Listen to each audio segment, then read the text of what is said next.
Hey everyone, this is Bill Krieger from the Veterans Archives podcast, where we preserve and share the incredible stories of our nation's heroes. Catch us every Thursday at 5 p.m. Eastern on Wreaths Across America Radio, or stream anytime on Buzzsprout, Spotify, Apple Podcasts. Really, anywhere you choose to get your podcast, you should be able to find us. Be sure to like, share, and subscribe to our YouTube channel, and follow us on social media to help us reach more veterans and supporters. We are a nonprofit, and this service is completely free for veterans. Every story matters, and every voice deserves to be heard. Spread the word, honor our heroes, and join us on this mission. Follow, share, and tune in, because their story should never be forgotten. Learn more at veteransarchives.org. We'll see you there. Welcome to part 3 of our 5-part series with Don Roach, who served in the United States Marine Corps. And the funny thing about those little boats, one night we heard their motors start up, which was unusual. Usually they didn't do anything except daylight. Yeah. And there were a couple of them. We could hear them coming, and I was on the hillside of the river. So even though there was no light to see it, the sound carried over the water, and I, being on top of the hill, could hear it really well. Mm-hmm. So I knew somebody friendly was down there. And we had no radio calls. There were no signal lights or flares or anything else. So technically, we were being assaulted. Okay. I mean, our job was to defend the hill. Yeah. And if it had been somebody friendly, they should have said something. Well, about that time, we were given permission to fire our weapons to make sure to clear them for the night.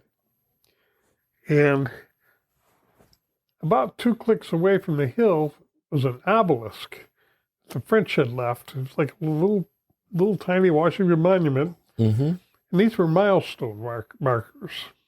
You'd see them around Vietnam. And we couldn't read French. We didn't know what they said. They had numbers on them, but they didn't mean anything to us. Right. But they made damn good rifle targets at night because you could see them in the moonlight. Oh, yeah, I'll bet. So I'm laying down automatic, slow fire. Mm-hmm. Firing at this target 2 clicks away. I'm shooting tracers. My buddies are betting how many times I'm going to hit this stupid thing. Yeah. So I fire off 10 rounds, 10 hits. I'm done for the night. I don't need to shoot anymore. And there were other guys that borrowed some tracers, and they didn't do as well. They came close. Mm-hmm. I gave them credit. They didn't come close. Well, that's a long shot. Well, all we had is a peep sight, so. Yeah. Anyway, the next morning, my platoon commander, which was a staff sergeant, Mm-hmm. comes to us. And he wants to know who was shooting tracers last night. And lieutenant's with him. Uh-huh. Lieutenant has now been promoted to executive officer. Okay. Lieutenant Stewart. I thought, just get him out of the field. That's all I ask. Yeah. I don't want him around anything explosive. He's going to get somebody hurt. And so I raised my hand. I mean, it was an honest question, who was shooting tracers. They ignored me. I swear I'm invisible. I could sit in a room with maybe 5 other people. Mm-hmm. And you ask those people who was in the room with you, and they'll say 5 people. There were 5 of us all together. They'll miss me completely. That's why you were so good at procurement. Yeah, I'm invisible. Yeah. It took me a long time to realize that, but I'm invisible. And, or at least they don't remember my name. Right. Which is not always a bad thing. And in the service, nobody wants to admit what they don't know. Right. Whatever it is, if they don't admit to it, they don't know it. It didn't happen. They never saw it. Yeah. And that's the way it was. So I'd be left alone.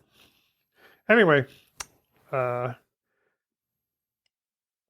these two guys are questioning us about the tracer fire. Well, it turns out that the captain and the gunnery sergeant decided to inspect the lines from outside the lines, which usually results in 2 dead people. Right. Friendly fire, for sure. You don't inspect the lines from outside the lines. Who No. came up with that crazy scheme? Well, the captain came up with it, and the gunnery sergeant went with him. Well, the gunnery sergeant would drink a bottle of Jack a day. Mm-hmm. So by 6 o'clock, he was pretty much done. He didn't make sense anymore. Yeah. And yet he would do whatever a captain told him to do. Drive a Jeep, whatever it was. Inspect the lines from outside the lines. So the tracer rounds were hitting this obelisk and ricocheting right back to the beach. And I had them pinned down in the sand. And they were afraid to move for about a half an hour. They were lucky they didn't get shot. So they got back in their boats and went back across the river. Uh-huh. And now they're mad. Like, we have a right to be mad. I'm a captain and he's a gunnery sergeant. What the hell's wrong with you people? Well, it's not like we could see them. Right? And they sure didn't bother to advise us of anything. I would have called that a justified kill. Well, yeah. Yeah, you didn't even know they were out there. What were you supposed to do? And even though I was shooting ricochet shots, I'm surprised I missed them. You are a good shot. Law of averages are, I'm going to hit something. Yeah.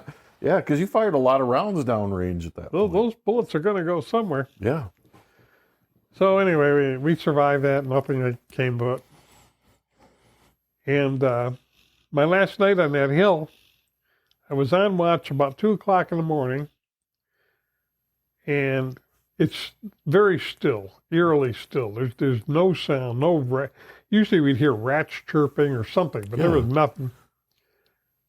And I just happened to look upriver, and holy cow, there's a big ball of orange flame coming right at us. And it's not whooshing by, it's just moving slowly, like it's floating in the mist. And the air was very moist, so objects had that lit up, had a glow around them. Mm-hmm. So this ball of fire just glowed away, went between the 2 spans of the bridge, and disappeared downriver. That's when I decided to yell, "Incoming!" Well, that caught everybody's attention. Everybody's getting up. Everybody's grabbing, figuring out where their weapon is, grabbing it. So we're at 100% alert. The whole base is awake. Nothing happens. So squad leader finally stumbles his way over to me. And he knows I'm the one that yelled incoming. He knows my voice. Yeah. He says, "What's going on?" I said, "Big ball of fire came right down the river. Never saw anything like it. Don't know what it was. But it was not, I had the feeling it was evil." It certainly got your attention. So he tells me, "Shit, go back to sleep. You're imagining things. You're asleep on doozy. Don't make me report you," and all this stuff. Everybody goes back to sleep. I'm wide awake. 2 hours later, another one floats down the river, sails between the bridge, and disappears. I don't say a word. Right. What am I going to do? You don't get yelled at again, right? I mean, I can't get them up fast enough to see it, so I just watch it disappear. So the next morning, we're relieved of duty. We go back to the other side of the river, which is where the mess hall is. So we have breakfast. We'll pass for breakfast. We're back in our huts, cleaning our gear. And platoon sergeant walks in. "You wouldn't believe this, but this morning, the Army down river found 2 12-foot long Chinese rockets that buried in a sandbar. They were duds. They didn't go off. Oh my gosh. So these were 12-foot rockets. Mm-hmm. firing at the bridge. Of course, the dummies weren't smart enough to shoot at the borders of the river. They were shooting in the middle of the river, and the bridge wasn't finished. Right. So they just passed right through. And did I tell you about the satchel charge? No. On the low side of the river, the Seabees had dug a trench around one half of the base, and that was the side that was facing the bad guy territory. And they built pillboxes for us. Mm-hmm. Well, you were safe if you were in the pillbox, but if you were in that trench at one end and something went off in the other, you'd get hit by shrapnel. Yeah. So the last place you wanted to be when there was incoming was in that trench. You were better off being topside or in a bunker. Mm-hmm. So I'm on fire watch duty. I've got to patrol the bunkers on my portion of the line, make sure everybody's awake. And there's a guy coming from the other end who's doing the same thing on his end. So we'd meet in the middle, greet each other, and then we'd go back, and again, we'd check every bunker on the way back. There had to be at least one man on 100% alert. Yeah. Wide awake. And, of course, we had to be wide awake to do this. So this counted as our watch because we were walking around checking things. So the other guy was a machine gunner named Johnny Bibbs. He was from Virginia, had the biggest beer belly I ever saw in the Marine Corps. Could move like lightning when he had to. Uh-huh. He could carry a machine gun or a tripod. You know, he was a tough little guy. And he was also the number one moonshine maker in the company. Oh. If you wanted a drink and you couldn't buy anything anywhere, you went to Johnny and he had a supply.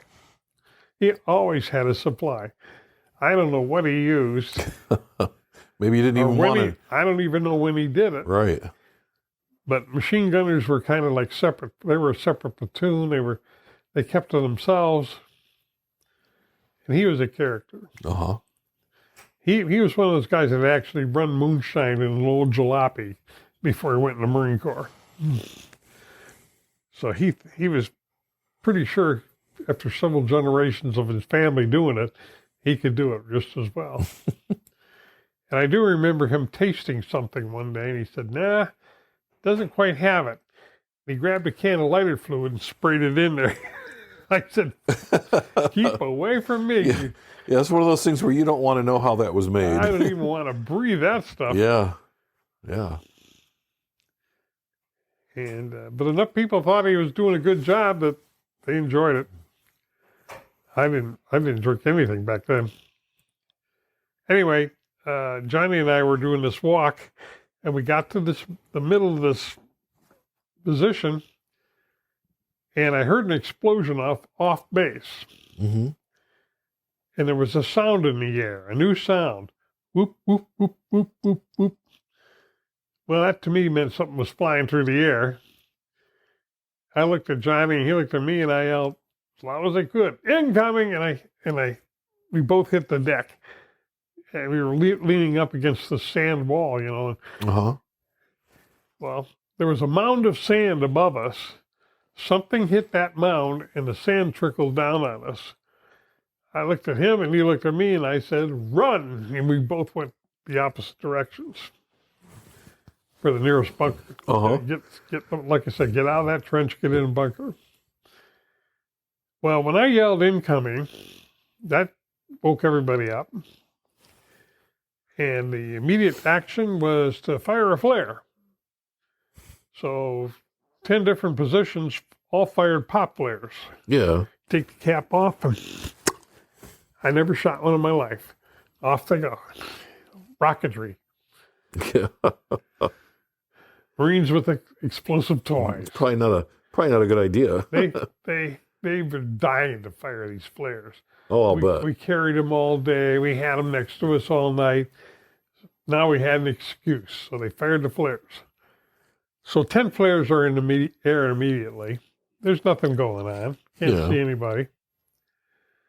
And of course, one guy's hand slips when he fires and the flare goes sideways. And the guys at that end of the trench fire one back. And, it's the popular War of 1968 all over again. Right.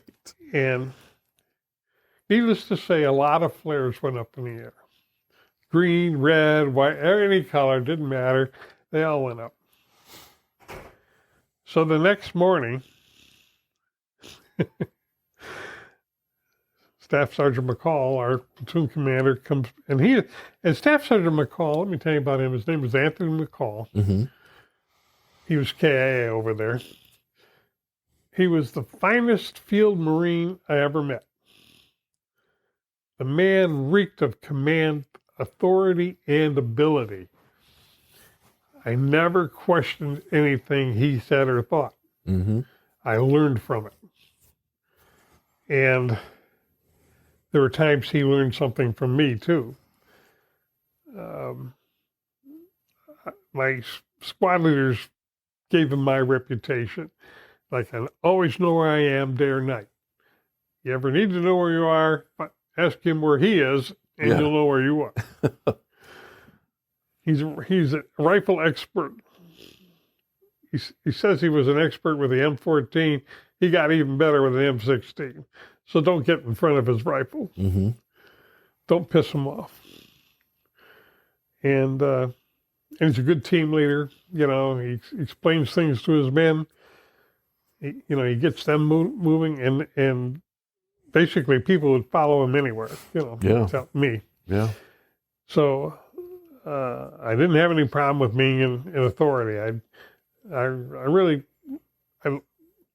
I liked it to the point I didn't want to do it full time. Yeah.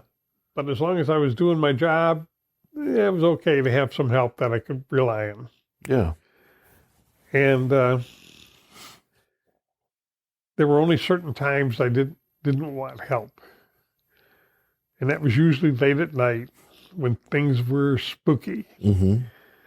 And when things got bad and scary, that's when they called me. And I went out and took care of the problem. Yeah. And I came back. At least I came back every time, so that was... Right, you're here now, so... Something good. Yeah. And anyway, after the sergeant was there to tell us that the command, meaning all us Marines, had fired off every pop flare on the base. 250 pop flares. We had fired, that was the supply for the whole company. Yeah. They had fired every single flare, which means somebody went back to supply and got the last ones and fired them off too. I don't know who did that, but somebody did. And so now we're a rifle company combat base with no flares, which means we can't signal attacking aircraft. We can't signal for help. I mean, there were different colors for different uses, and we didn't have them. So they had to run a special truck to, I think, the regiment to get some flares for a hotel company. And of course, we were ordered not to fire any more flares. Only NCOs could order a flare to be fired. Well, there you go, yep. Like, you idiots are irresponsible. And the sergeant was basically there because after talking to 50 people, he figured out I was the one that yelled incoming. So he was there to teach me a lesson. So he went looking for me. Well, that morning, my platoon was on sandbag duty. They were filling sandbags. Mm-hmm. He came out, found me sitting on top of this big hill of sand, right next to the ditch. That's what we called that trench. Yeah. And I'm up there cross-legged with a stick probing the sand. So he comes over, sits down cross-legged, and real friend, and he starts telling me about being responsible and how it's important not to call the incoming if there's not something happening. Right. It's like nobody saw anything, nobody heard anything. You're yelling incoming. The whole base goes crazy. These are the results. People lose sleep. They fired off all the flares. The captain's embarrassed to call command and tell them the flares are Yeah. and nothing happened. Yeah. And the captain is beside himself in rage, trying to figure out how this all started. Uh-huh. And of course, Staff Sergeant Anthony McCall knows how it started. And he doesn't want to tell the captain it was one of his men. So he's there lecturing me. And while he's talking, I just keep probing the sand with a stick. He never asked me why I was there and not with the rest of the guys filling sandbags. And all the while he's talking, I'm probing away until I stopped. And he's staring at me, and all of a sudden his eyes got big, and he's looking down like, wait a minute, what are you doing? Uh-huh. And I'm just slowly spreading sand away. And sure enough, there's a 20-pound satchel charge wrapped in plastic and bamboo. It's got the tail ends of 2 fuse igniters pulled out. And they were American fuse igniters. They didn't work for us any better than they worked for Vietnamese, so they didn't work. Right. And they had fired this thing like a mortar round into our base, hoping it would go off and, kill a bunch of Marines with shrapnel. Oh, yeah. 20 pounds is a pretty good heavy charge with the penalite or something that they use as an explosive. And it was kind of a rocky green material. Mm-hmm. But like C4, it took another blast to set it off. That's why it had the blasting caps in it. Yeah, so for anyone listening, you could basically drop kick C4 down the road. Nothing's going to happen. You actually have to ignite it, right? Oh, you have to do that. You have to explode it. Right. You can shoot it, nothing will happen. Yeah, you can drop it, you can throw it, it's basically inert until you put a blasting cap in it. If you put a incendiary round like a tracer into it, it would burn furiously. Yes. It would actually burn hotter than the sun. That's hot. And it would burn very fast. Mm-hmm. And while it was burning, it would stick to anything. Yes. So you definitely did not want to try to kick it or stamp on it. Right. So you got this 20-pound satchel charge, which is clearly what was incoming, right? Like a giant square football. Yeah. So I'm mad because they shot that thing at me. It hit the sand over my head. Uh-huh. I want to get retribution, And so I used to call him Sergeant Mac when we were alone. Otherwise, it was always Staff Sergeant. Yes.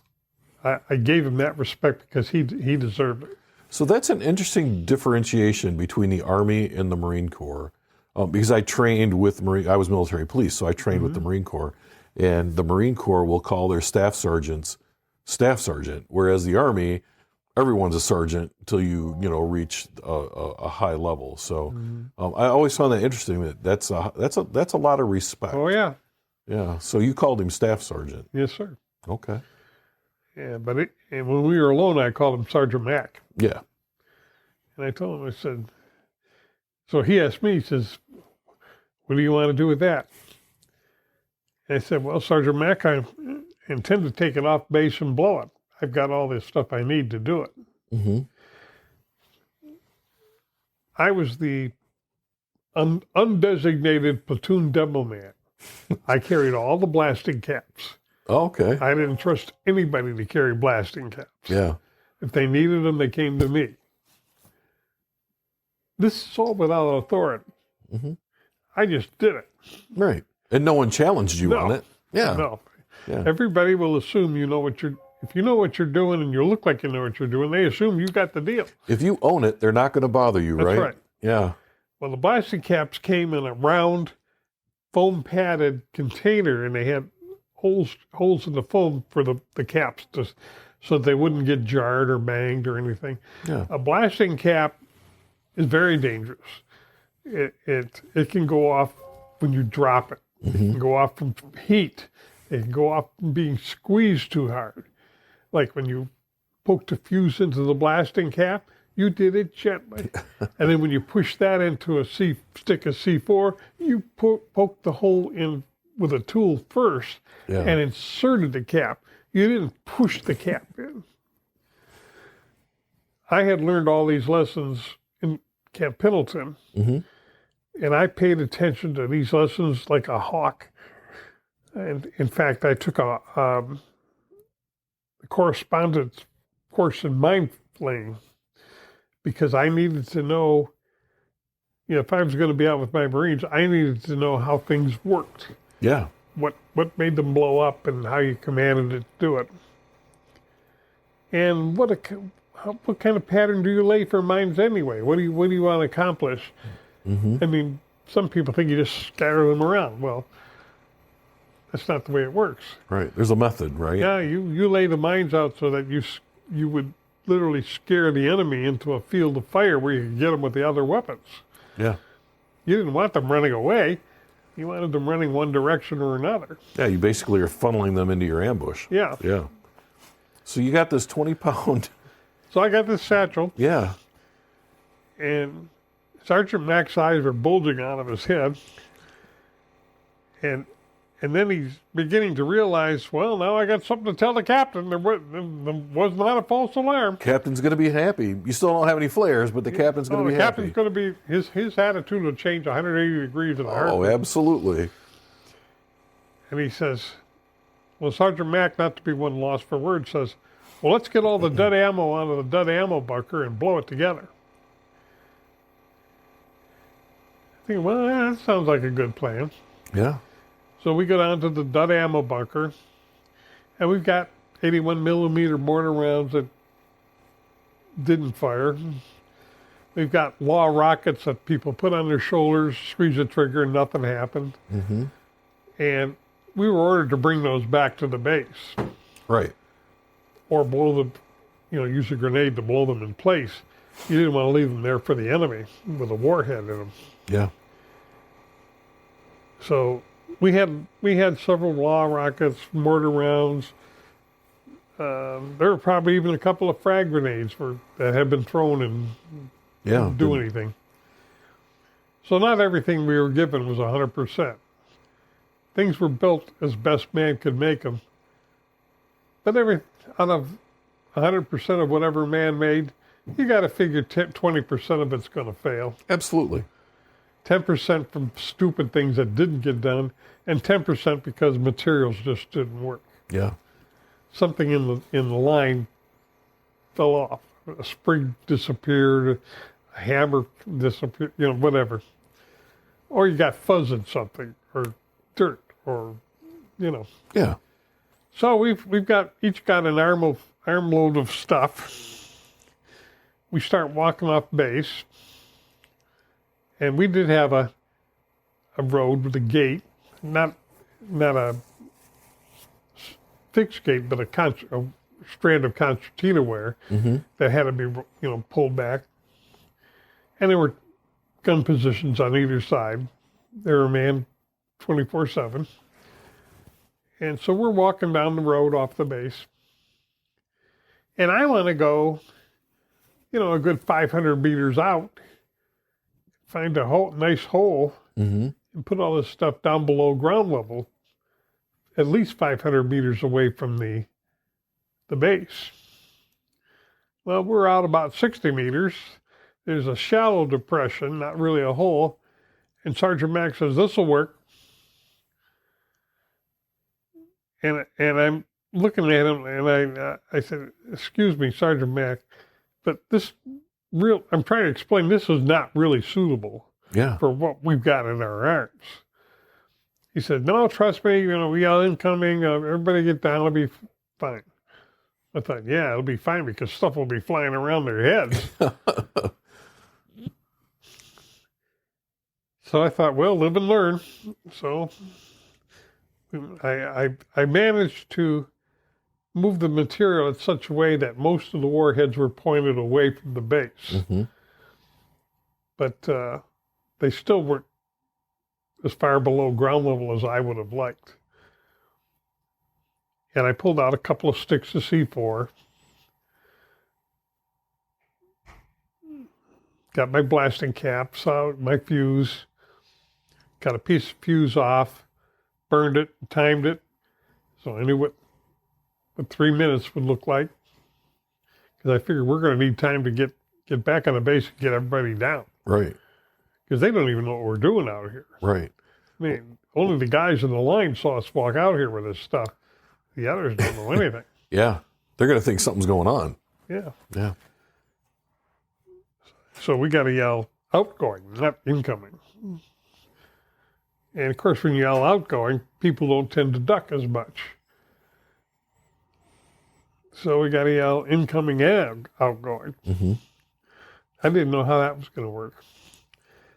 So anyway, I got everything set up. He says, okay, wait till I get back on the base. So he runs down the road. So I wait till he gets down behind some sandbags and things. And he gives me a wave. I gave him a wave, pulled up my Zippo, lit the 2 fuses, and took off running. And I'm yelling, fire in the hole, fire in the hole. I figured, well, they'll know what that means. So I get to the base, and he's yelling outgoing, fire in the hole, everybody down. And sure enough, a minute later, kaboom, everything blows up. Well, nothing came sailing into the base, so we survived that. And it took a moment before our hearing returned. Yeah. But after our hearing returned, I heard this steak sizzling sound. And I stuck my head up. And in the barbed wire going around the base were about 200 trip flares, all sparkling away in the sunlight. You set off the trip flares with your explosion. And there's two guys, 2 NCOs from Rockets, mad as hell because they've been out there for 3 hours in the hot sun putting trip flares in the wire, and we just set them all off in the daylight. And they are outraged. Oh, I'll bet. I just took one look at Staff Sergeant McCall, and he at me, and I yelled, run. We both went from different directions. I never did hear the end of that, but I'll bet. Well, you were solely responsible for every pop flare on the planet being used. Yeah, and now I got all the trip all the trip flares. flares are on your I want to go back to something you said when you were talking about Staff Sergeant McCall. Yes. And you said that he was killed in action then Yes. over there. So were you there when that happened? I was. Do you mind talking about that? No, not at all. So what happened to Sergeant Mack? So Sergeant Mack had been moved to another company. Mm-hmm. And it was one of our sister companies. And we were on a joint operation. So my company and his company, I think it was with Fox. Mm-hmm. So Hotel and Fox were working jointly. And they choppered us out to an island. And the ground was rock hard. I mean, it looked like sand, but it was hard. Uh-huh. It had been baked by the sun for who knows how long. Centuries, probably. Yeah. And anyway, we were supposed to be on a sweep coming from one direction. They were going across another, and we were supposed to meet up. So their group was going across a tree line. Mm-hmm. And my group was still on the sand coming in. So we had no cover. Yeah. We were coming in exposed. They had better cover, but quite frankly, I thought they were more dangerous where they were going. Well, his point fire team tripped a mine. The enemy had buried 105 shells Mm-hmm. that they captured. vertically in the ground, and they put like a 8-pound pressure plate on the warhead and cover it. So small animals wouldn't bother it, but a person would set it off. And there were no civilians there at all. Mm-hmm. So they knew they were hunting Americans. Well, so as we were moving in, there was this explosion. You could see it out of the corner of your eye, and a column of smoke going up. And you knew that meant dead Marines. Yeah. There was no way out. Well, Sergeant McCall was further back in the column, and he was enraged that any of his Marines would get hurt for any reason. That's how responsible he felt. And he's running up to where that happened. And you can't look at the ground thoroughly when you're running. No.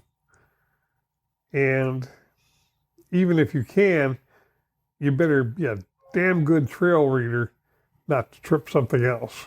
There could be an alternate detonation source there. Yeah. So I take off running. I'm at the head of my column. He's at the head. He's now at the head of his, and I'm yelling, "Stop!" I mean, just stop, not anything else. Stop! Stop! Stop! Like, and I'm holding up a fist, like, hold it up. And he didn't even hear me. He was so intent on what he was going to do. Yeah, he got that tunnel vision, right? Yeah, exactly. Yeah. And I was praying he'd be okay.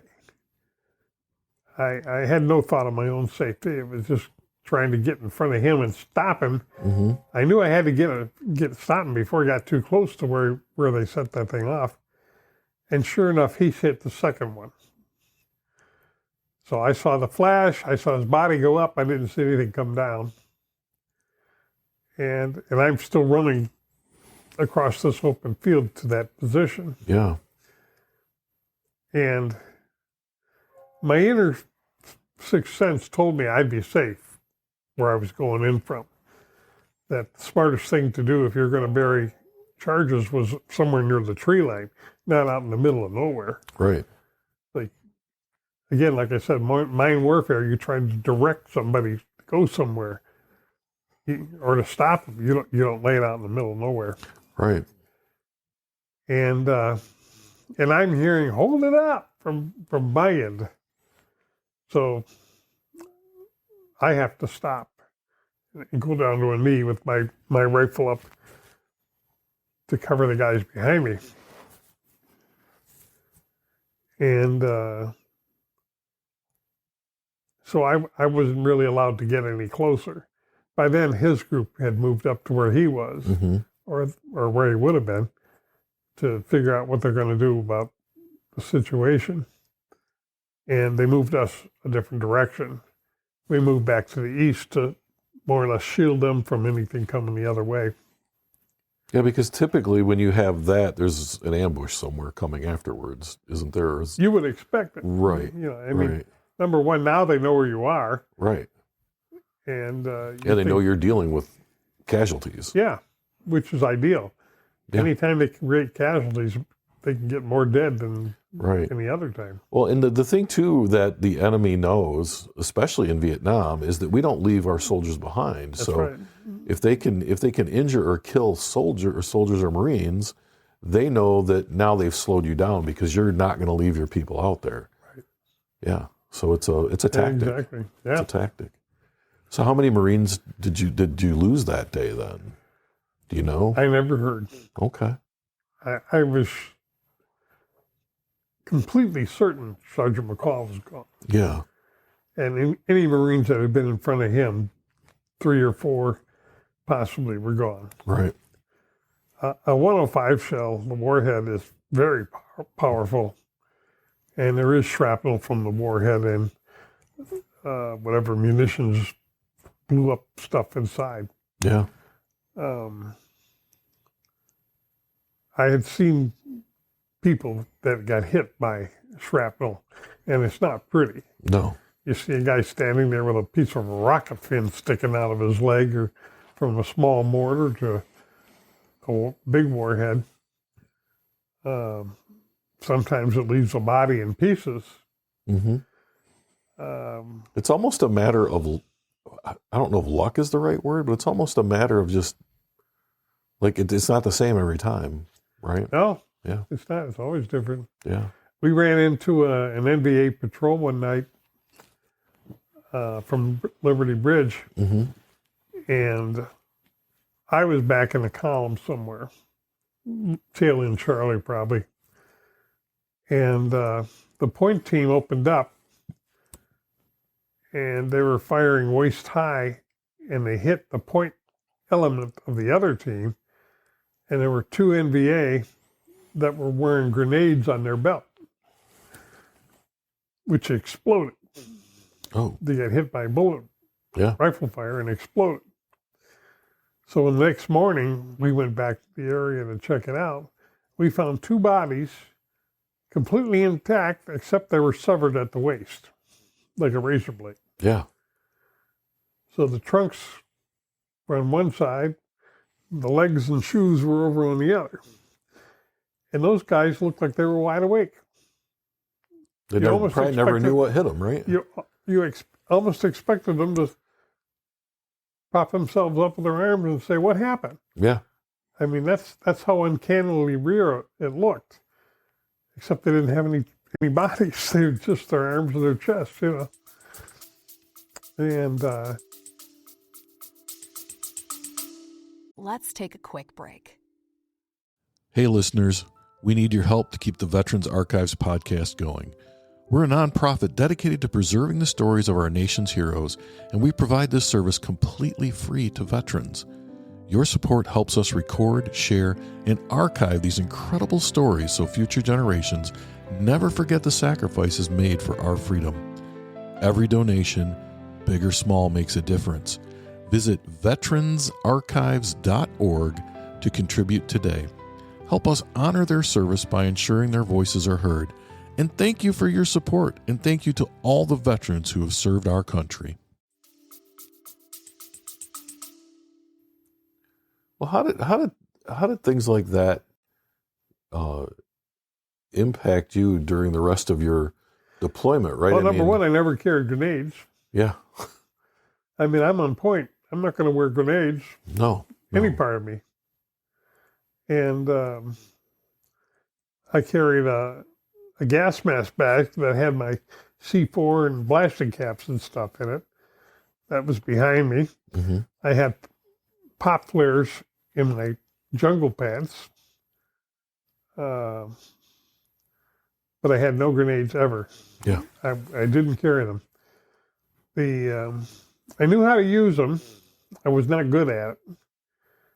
And I'd rather be the animal humper for some guy that could throw them. Yeah. No, exactly. Because they'd be twice as far away from me as when I threw them. Exactly. And one thing about the shape of a grenade, I know things about aerodynamics. Mm-hmm. And we were taught to lob a grenade. In other words, you put it open in your hand, you're holding the spoon down, pull the pin, and you lob it. You don't throw it like a baseball. There's a reason for that. Because if you throw it like a baseball, it's going to go straight up and come straight back down. Every time. That's how a grenade works. I mean, that's the shape it's got. That's what it'll do. So on one operation, actually it was my final operation in Vietnam, we had been choppered into an area, and we spent 3 weeks patrolling across shrubs and dirt and clay and all that stuff. So we were pretty well worn out. And that night I had a section of the lines. I had a machine gun team, M60 team, and I had 3 fire teams. So I was a I had 4 positions that I was responsible for. I was a team leader. And I had a radio, Pick 25. And I got everybody in and down for the night. Figured this was going to be, everything, just do your jobs. We'll all be fine. Have coffee with all you guys in the morning. Rah, rah, rah. And just after dark, I hear footsteps behind me, and there's an NCO with a new guy. He's an FNG, fucking new guy. His first night in Vietnam. He's had no orientation. He's had nobody sit down and talk to him about things, how things work. Nice, like I had been introduced calmly, Right. respectfully, and I moved right in and had no problem. This poor kid had been flown right out from Okinawa. He was a replacement. He was put on the line and told to do his job. I had no time to babysit this guy. Yeah. My position, I had one man. So it was going to be 50% watch, him and I all night. Yeah. And I'm supervising the other positions too. They've all got, these two have 3, and this side has, the machine gun team is 4. But my position is him, my buddy Ray and myself. And Ray and I went back a long way. Mm-hmm. Ray was a nice guy from Jacksonville, Florida. Very polite, Christian type of kid.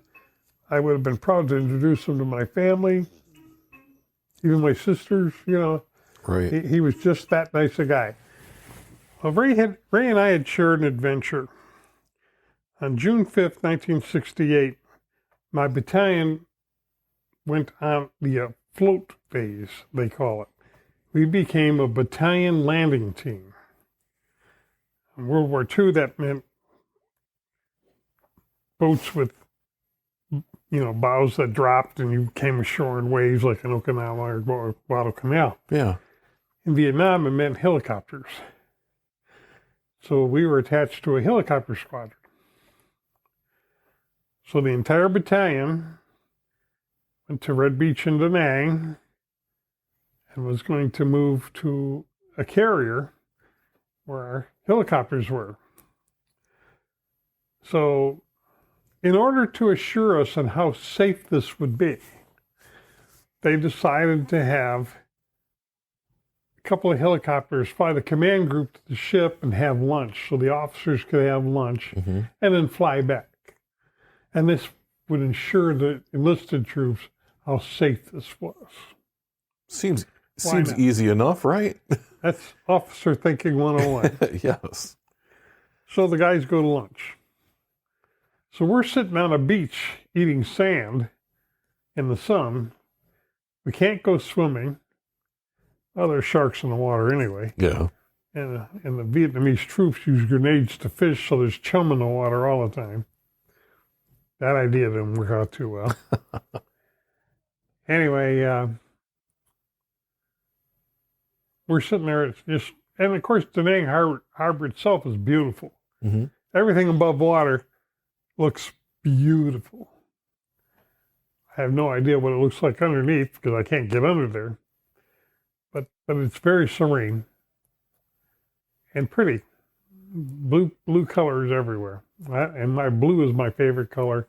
Oh. I see blue better than anything else. My blue eyes see better at night than the guys with the brown eyes and the green eyes, know. And so we're waiting. And all of a sudden, there's a cloud of smoke on the deck of the ship outside the harbor. What are they trying to do out there? Well, it was the first helicopter. Oh, no. During their pre-flight, they unchained. You have to unchain the helicopters from the deck. Well, somebody screwed up. They only unchained one side on the lead helicopter. The minute the pilots lifted off, the thing tipped over and exploded. Fortunately, most everybody got out of the thing, but it was a burning wreck. Yeah. On a flight deck, where there's a lot of aviation fuel around, meaning jet fuel, because everything was turbine engines, so it was all jet fuel. So we're watching a cloud of smoke saying, yeah, that looks safe. Wonder what they're going to do next. Yeah. How are you going to improve on that act? Yeah. So anyway, the orders were just get on the damn helicopters. There was no functionary anything, Right. Just get your asses on the helicopters. So we flew to the ship. I don't know the name of the ship. To this day, I'm pissed off that I never got to learn the name of the ship. Uh-huh. It was a World War II carrier. It was a wood flight deck. I didn't even know the Navy had any wood flight decks left. No. This thing had served in World War II, Korea, and now it's serving in Vietnam. So it was fighting Japanese at one point, probably with Wildcats and Hellcats, Yeah. Now we got all these helicopters on there. So we're hustled below decks, very tight formation, because the stairwells are all narrow. Mm-hmm. The porthole, or the entrance holes between the bulkheads are narrow. Right. I mean, the guys in World War II must have been small guys, because us guys with our gear on, we could barely even fit through these things. Uh-huh. And we're going down into the bowels of the ship. Our quarters are somewhere in the stern down low. There are no portholes. There are no windows, And so we're climbing downstairs and going through hatches, and finally we get to an area with bunk beds, and it's all vertical bunk beds out of rails, So we each get a mattress and a bunk. And it didn't take long to figure out that the air conditioning was provided by these ducts that came down, and they opened up just above the floor, and they blew out sideways. Well, cool air doesn't rise. No, it sinks. It settles. Yeah. So blowing the cool air on the floor didn't do any good for the guys in the top bunks, like me. Mm-hmm. So we ended up throwing the mattresses on the floor and sleeping on the deck.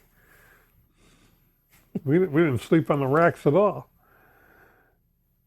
So that's where we were every night, down on the deck. And one morning, my platoon sergeant comes to me and says, we got a detail for you. You got a little bit of scrubbing work to do. So grab that pail and grab that mop and follow me. So he's leading me somewhere.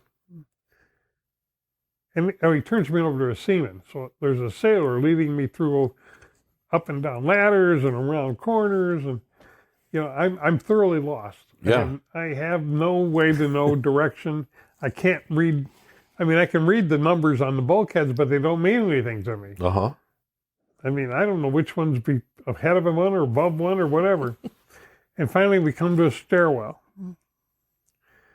And on the stairwell is not a lot, but there is some soot on the floor from people climbing up and down the gangway and maneuvering. And my job is to mop this deck. Mm-hmm. Squeaky clean. Well, I've never used a mop in my life. I can push a broom, but I don't know anything about mops. So I'm standing there pushing water around, trying to get this thing to pick stuff up. Uh-huh. And what I found out later, it was asbestos, because all the pipes and everything were covered in this asbestos material, which deteriorates and falls to the floor. And this is all throughout the ship. And I know you don't want to breathe asbestos. It's bad for your lungs. It doesn't clear out. So I'm holding my breath and pushing the mop. And a sailor comes along and says, Marine, who the hell ever taught you to use a mop? And I said, nobody's ever taught me to use a mop. He grabs it away from me, rinses it out in a bucket, and he starts showing me the procedure. And actually, it's doing a good job. He knows what he's doing. And I'm watching intently, trying to learn everything, quickly. Right. And a Navy officer comes down the gangway. I don't know what he is, but he had to be more than an ensign because this guy snapped to attention like a rocket ship.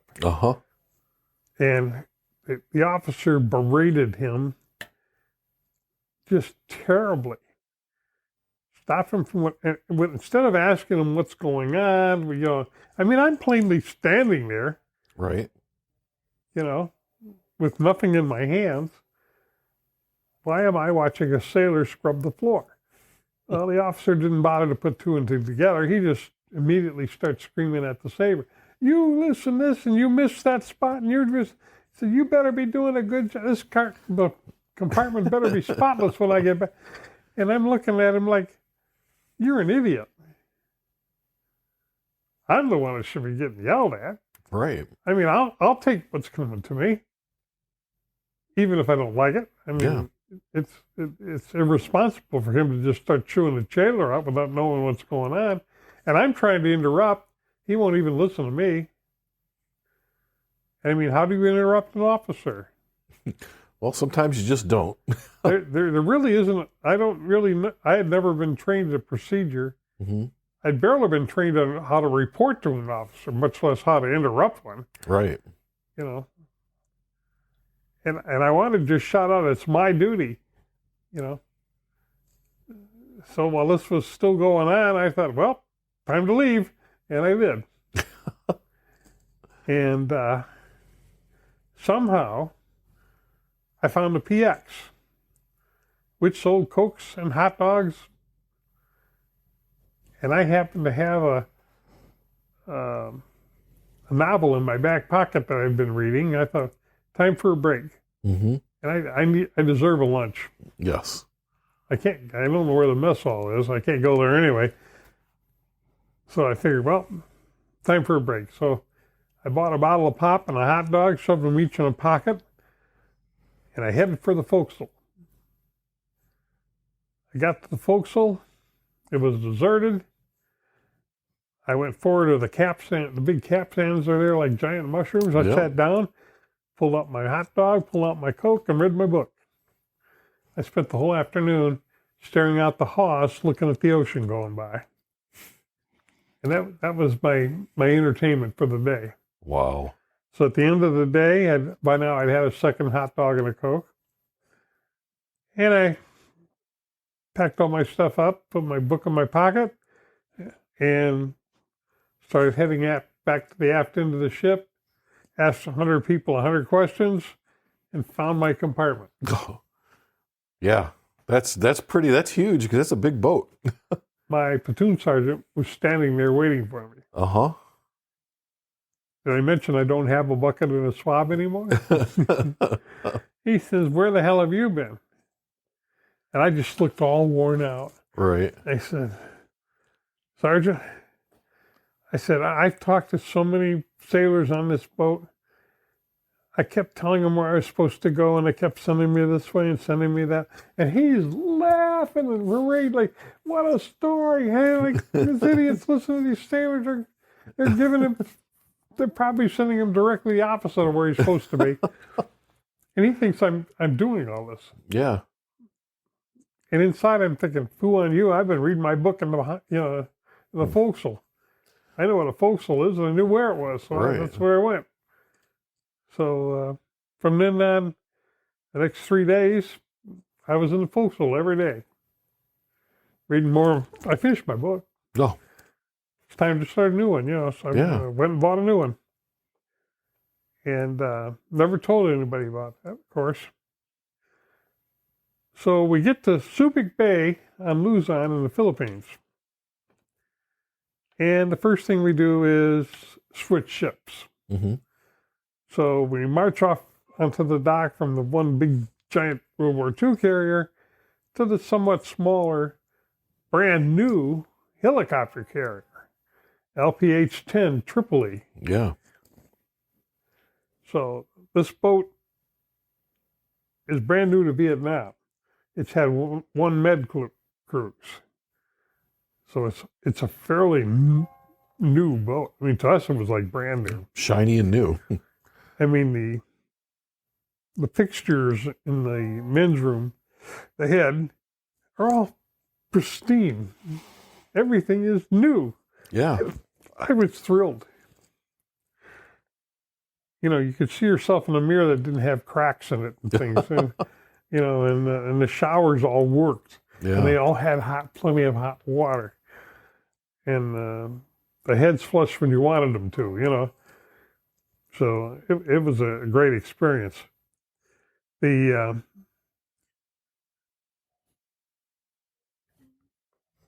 we put a lot of our gear aboard ship. Then we disembarked, and they put us in huts, Quonset huts. Mm-hmm. So we're in huts on Luzon. And I'm thinking of all the history I know about it from World War II, how the Army evacuated and went through Singapore and did the death march and that kind of thing. And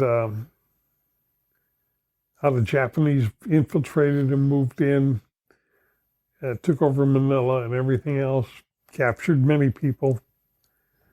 And again, I'm hoping that the military will give us at least a lecture on what. Yeah, a little tour or something, right? Yeah. Nothing. Right. So basically, we were there to pick up replacements, new people, and to train them to work with us and get them comfortable with us and learn their names and that kind of thing. And, you know, we'll be here, they told us 3 weeks before we go back to Vietnam. Yeah. Well, I mean, this is 7 months in country, and now I'm in Luzon. I've never had R&R. Don't know if I'll ever get R&R. I never did. Yeah. And we got some new people. They were nice young guys, all PFCs, you know. Mm-hmm. And I was a Lance Corporal at this time. So I'm one step away from an NCO. And I had just enough authority that I would do dirty work with my guys. Yeah. But at least I gave the orders like where it goes. Yeah. We'd pile it up, but we'd all pile it up, and I gave the order where to put it. Exactly. Out in the field, rank didn't matter that much. I mean, it was by ability. Right. If you had the ability to be a squad leader, everybody looked to you like a squad leader. If you were a good team leader, you were the team leader. Didn't matter who outranked you. You by so many days or whatever, and it never came up. Yeah. And there were sometimes I had corporals that were ordered to listen to me. You know, I did not rank them, but I was the one in control, and that's the way the military wanted it. Right. There's authority and there's position. Yeah. Absolutely. So you're bringing in these new guys, and you're getting them ready to go back then, right, to so Vietnam. We're getting ready to go back. We get on the new ship, and we set sail for Da Nang, 4 days away. So our compartment, my third platoon, is in a compartment at the aft end of the ship.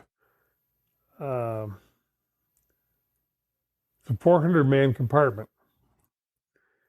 I've got a bunk on top because I wanted to be right next to the loudspeaker, because everything the Navy and Marine Corps wants comes out of that loudspeaker, and I didn't want to miss anything. Yeah. I wanted to be able to get my people moving at the right time and do the right thing. And I'm a real sound sleeper, so when I'm not in Vietnam. Like in the country, out in the field, I'm half awake all day long anyway. Right. But on a ship, I'm gone. I'm zoned out. I've got a real mattress, you know. It was a pleasure to be aboard ship. And the chow was excellent. And they had cold chocolate milk if you wanted it, or hot coffee if you wanted it. Anything you wanted was right there. You just got up and got it. Mm-hmm. And I decided shipboard life can never be bad. You know, I mean, I don't care what they have me doing. It's good to be on the ship. And of course, the seamen are the guys working to keep the actual ship moving and floating. The Marines are just playing games. You're passengers. We're practicing staying in shape. Right. To do the job we got to do in the jungle. Right. And the seamen have no idea what that's about, just like we don't really know what they're doing. Yeah. But we respect each other's position. Mm-hmm. I give them as much credit. I mean, they're as big a target as we are off the coast of Vietnam. Yeah. I wouldn't like to sleep every night knowing I could be rocketed at any time, you know. And that's generally why the ships stay at least 3 miles offshore. Mm-hmm. So you said it was like it's a 3-day sail from where you were at? It's 4 days. 4 days. 4 days. Yeah, we'll get there on the 4th day. Okay. All right. So it's at least 3 nights. Yeah. Sometimes 4 en route. So first night, go to sleep, wake up the next morning, feel good. I look around, everybody's gone. I'm thinking, oh, God. Even being next to the speaker, I didn't hear the orders. Uh-huh. So I climbed down. I'm on the top bunk. I got to climb down to the deck. I had my gear was, I think, under my mattress. I pull out my utility clothes, and I put on my utilities and my cover, and I'm about to leave the compartment, and I hear a snore. So I start searching. Well, in the farthest corner, in the back, on the bottom bunk, is my buddy Ray. He's in my fire team. Okay. Ray, wake up. What's going on? I don't know, but you need to get dressed. Put your utilities on. Because the first order we get every day is like what we're supposed to wear. Yeah. We don't know what we're supposed to wear. Uniform of the day. Utilities are the work clothes, so we put on our work clothes. So somewhere I looked around and I found a rag. And I handed it to Ray. And he says, what do I do with this? I said, anybody comes along we don't know, you polish whatever's directly in front of you and pay no attention to the bilge that comes out of my mouth, because I'm going to be screaming at you the whole time. Nobody interrupts a Marine work detail. I don't care if you're an admiral, you don't interrupt a work meeting. Right. Because you'll be working right next to that guy if you don't watch it. You know? Yeah. So it's going to be smoke and mirrors, Ray. That's all we're going to do is smoke and mirrors. So we go up to the hangar deck, which is right up this big flight of stairs. We actually had a flight of stairs, not a ladder. It was actually stairs. An actual stairwell. I mean, you could move, 4 to 6 guys with gear on up these stairwells. So I go up the stairs. It's like going into an auditorium. You're looking at a football field full of helicopters and boxes of Navy stuff and no people. And this normally is busy 24/7. Yeah. You got gunners fixing, repairing machine guns, mechanics crawling around helicopters, pilots checking things out with the mechanics. I mean, there's officers enlisted everywhere. Plus all the Navy guys doing Navy stuff, for the ship. And nobody's home. So Ray and I went from one end to the other and back. Never found anybody. And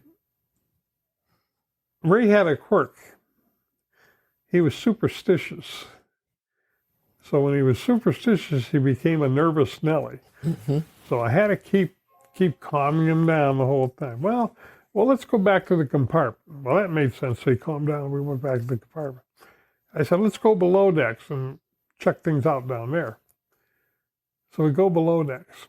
So I'm walking along the deck, and we found the barber shop, the PX, a supply bin. Everything is chained and locked up. You can't get into anything. There's big padlocks on everything. And I thought, does the Navy not trust anybody? And we go forward to a watertight door, which I figured out was the entrance to the Navy quarters, which are off limits to Marines. Right. I undogged the door. All I want to do is find somebody. I opened the door, and I entered the Navy compartment. I said, Ray, you got to see this. Ray comes through. Everything's on the deck. Mattresses, pillowcases, sheets. It's all on the deck, literally. And I said, I don't know what kind of Navy this is, but these guys have pillow fights. What the hell is going on around here? Ray didn't know. Yeah. So we got out of there, and I'm dogging the door down the way I found it, We walked back past, I said, let's go back to the compartment. So we go back to the compartment. And Ray is like a puppy. You got to lead him to everything you want to do him to do next. Uh-huh. So I'm just leading him around like I did usually. And, we sat down in the bunk, and I said, something's got to happen sooner or later. Let's go back up to the hangar deck. So we went back up to the hangar deck. And this time, I'm looking across the hangar deck, and the door to the elevators that take the helicopters up to the flight deck is ajar about this far. And I realize we can go out and look at over there and look at the ocean, which is really the Red China Sea. Yeah. So we're looking at the China Sea, and it's as flat as a mirror. The sunlight is coming at us like a laser beam. There's not a ripple on the water. Mm-hmm. And yet I know the ship is moving. I can sense it through my feet.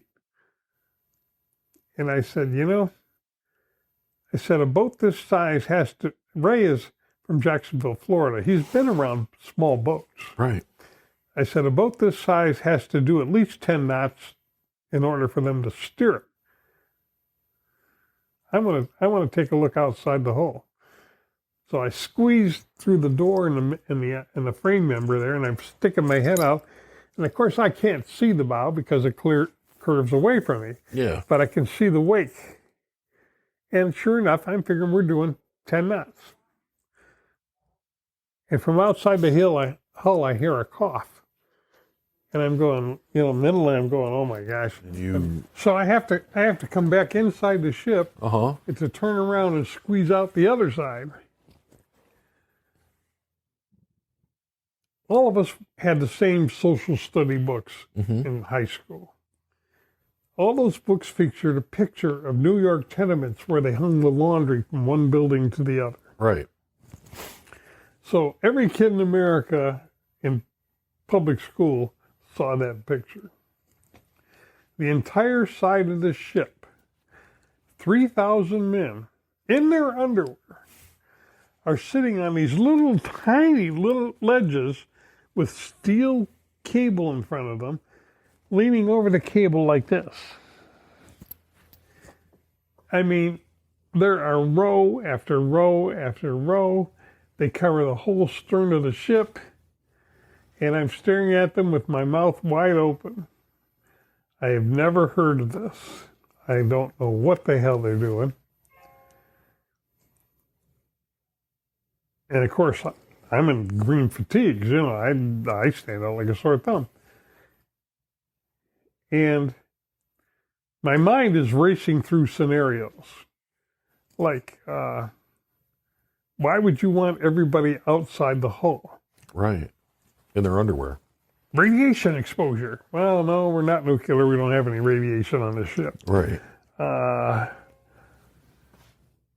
what kind of exposure, So I looked down, the guys closest to me, what are the odds? My platoon. Corpsman I know very well on the end, named Jeff Haynes. He lives in Marine City, California. I said to him, Jeff, and this guy looks like death. He's got stringy black hair, no color at all in his body. He's bleach white. And he looks at me, and I said, what the hell kind of drill is this? And he says, slowly, he says, Roach, when I get up, I'm going to kill you. And he punches the guy next to him. I don't remember who that was, but gives him a good elbow in the side. Says, look who wants to know what kind of drill this is. So I get a look. He punches the guy next to him. This goes all, 30 men. It goes right down the line. They're punching each other like, whatever it is we went through, look who doesn't know what's going on, And of course, they're all staring daggers at me. Yeah. I can feel the heat. And finally, the corpsman looks at me and says, you idiot.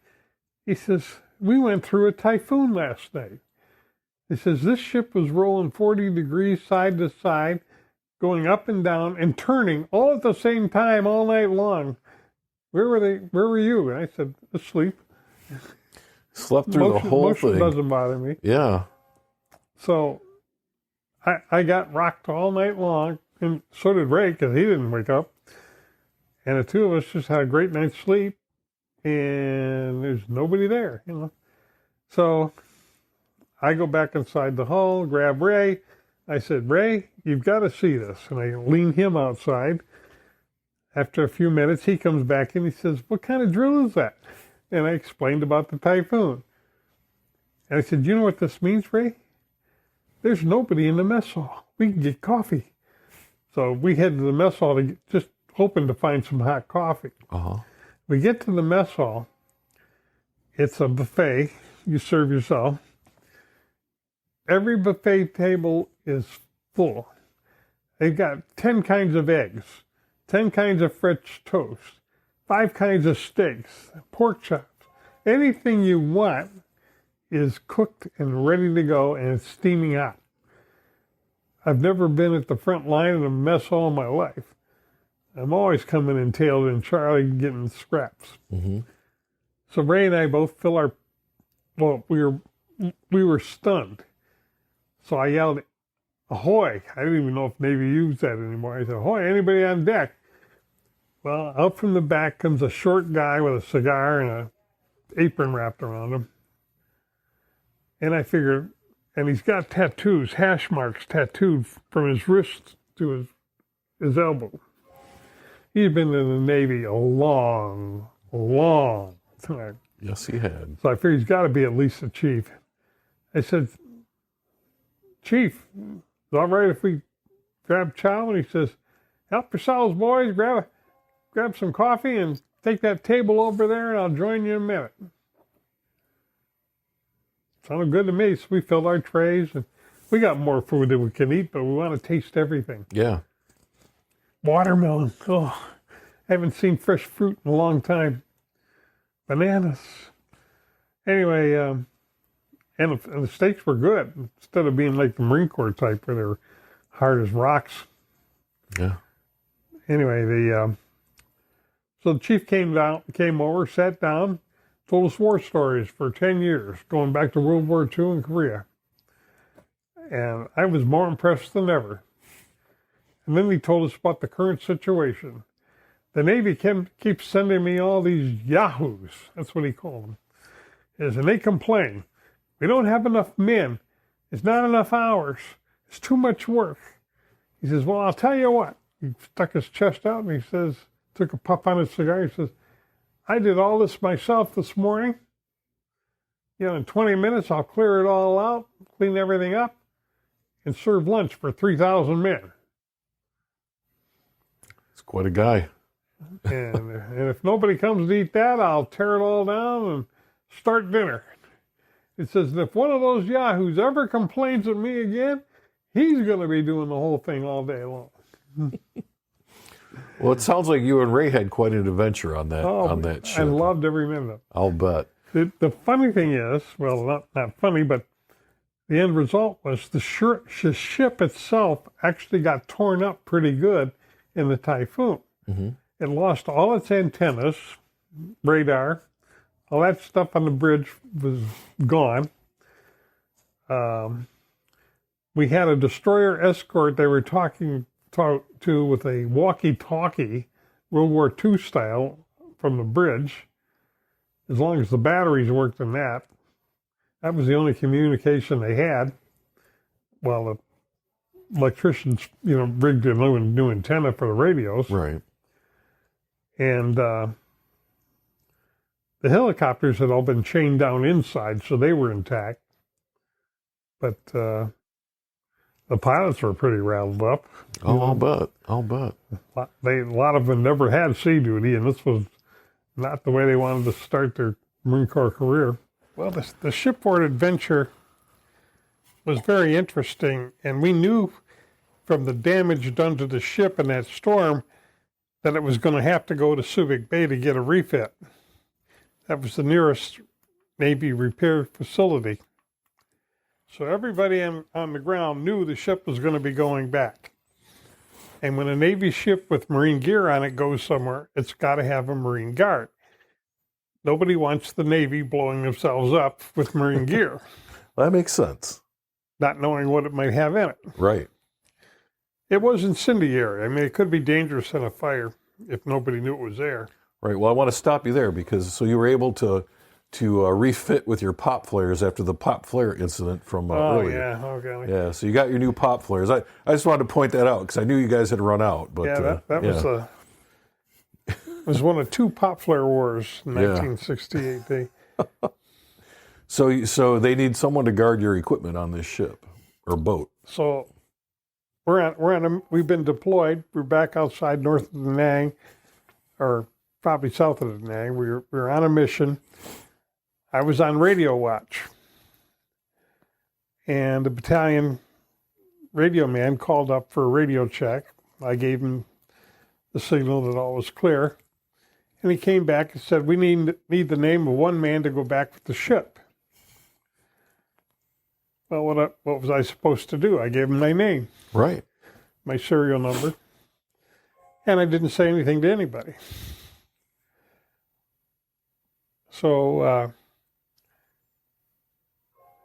one day, this is still in June, mm-hmm. and probably the end of June, we went back to 1st Marine Division. They wanted to give us a night off and a hot evening meal and a hot breakfast, before they put us back in the field again. Oh, yeah. And while I was in a chow line, about 300 strong, I was near the end. My platoon commander was a staff sergeant named Harkins. And this was the same staff sergeant that had been the admin guy for the colonel. I was going to say, the name sounded familiar. Oh, yes. So he comes up to me with no teeth, and he's telling me, "You're going to the head of the line. Lieutenant Stewart will pick you up in a Jeep with your gear, so be ready to go." And that was his order. He didn't know anything why or whatever, but he had to get me ready. Mm-hmm.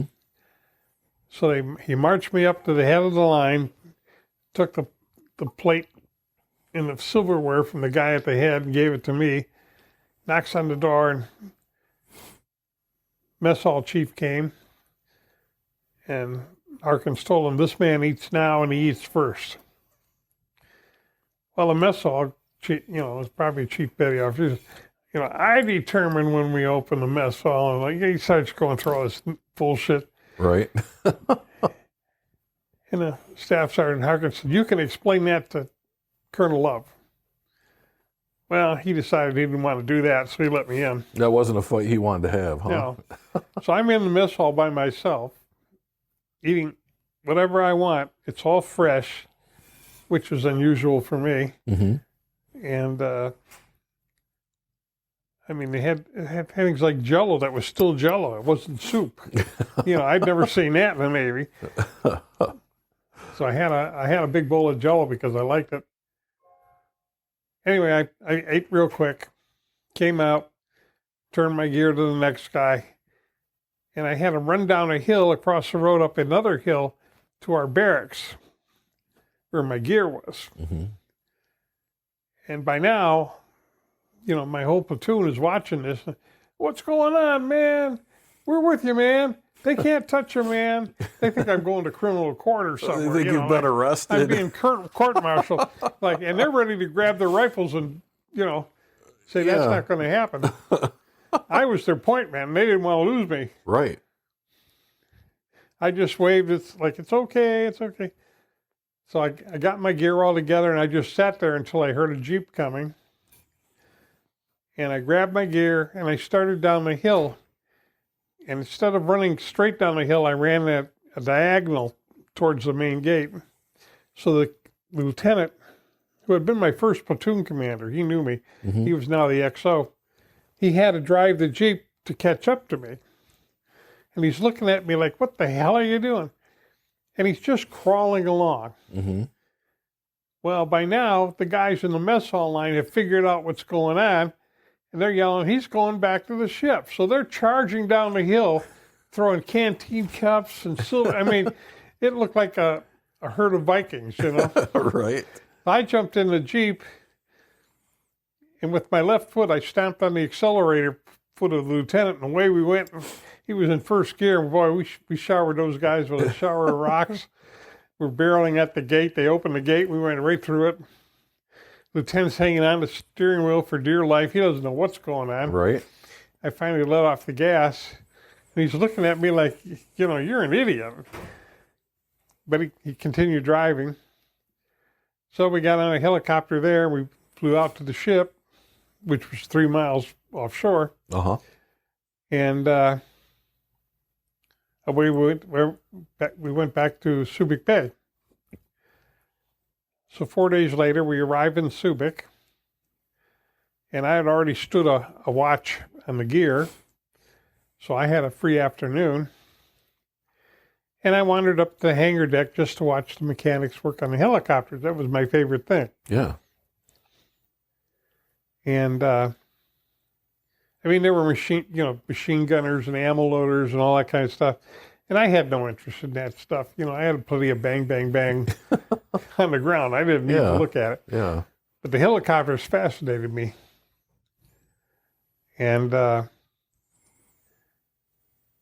Navy had 2 guys on a cherry picker extended to the overhead, the ceiling. Mm-hmm. And there was about a 12-foot S-shaped crack in the ceiling. That's 1.5-inch plate steel. It took a lot to make that happen. Yeah, a lot of torsion on the ship to Right. crack, and that doesn't mean it's the only crack, so they were fixing things as they found them. Anyway, there's 2 guys up there with oxyacetylene torches, and they're welding away, and those things are 3,000 degrees Fahrenheit. Mm-hmm.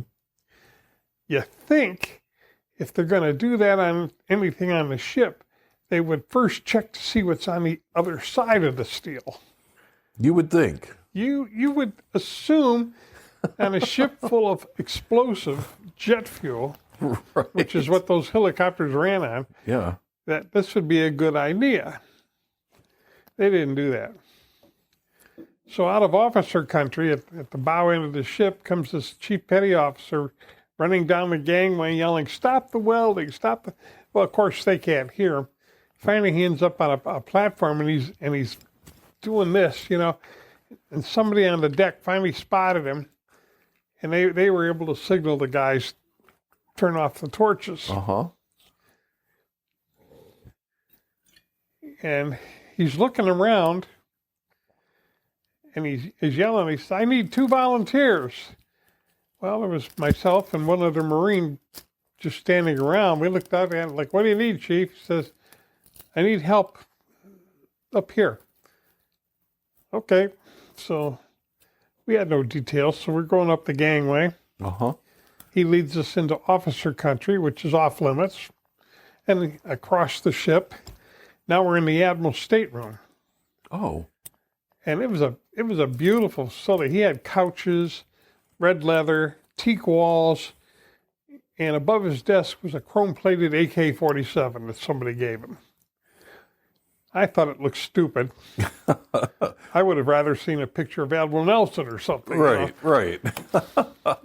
Anybody. John Paul Jones, But what the Navy had done is they had welded the carpet in the Admiral's bedroom to the deck. Oh, yeah. And of course they set fire to it. So we go in the Admiral's bedroom. He's the only man on the ship with a bed. Right. And he's got a queen size bed. He has to crawl over the bed to get to his closet every time. But he's got his bed. Maybe he had a bad back. I don't know. Yeah, he's living large, though, for sure. But his carpet was orange. Uh-huh. And, of course, the torches burned a big S-shaped swath through the carpet. Right. And these guys didn't know anything about carpet. I learned later when you're pulling up carpet, you just cut it into strips, roll the strips up and haul it out. Right. Throw it away. So the chief is determined to roll up the carpet.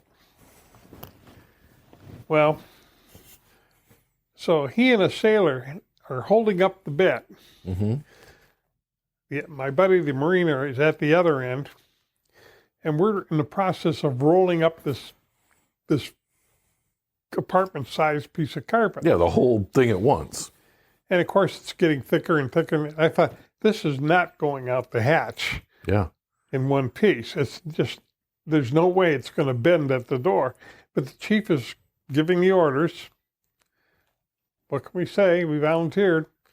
So I'm at the bow end of this thing, pulling it. And inch by inch, it's starting to go through the first doorway. Mm-hmm. And the idea is to do this before the Admiral comes back from his shoreline lunch date. Guess who walks in?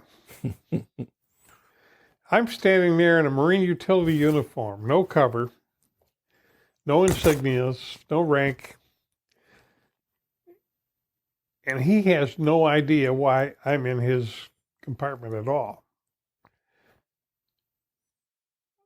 I immediately yell, attention, Admiral on deck, and go to attention.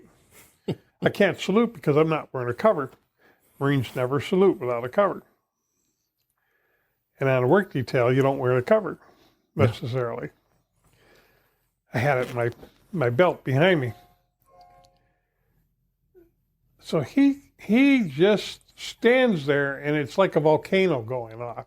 He's getting, from the neck up, he starts getting redder and redder, and he's fuming.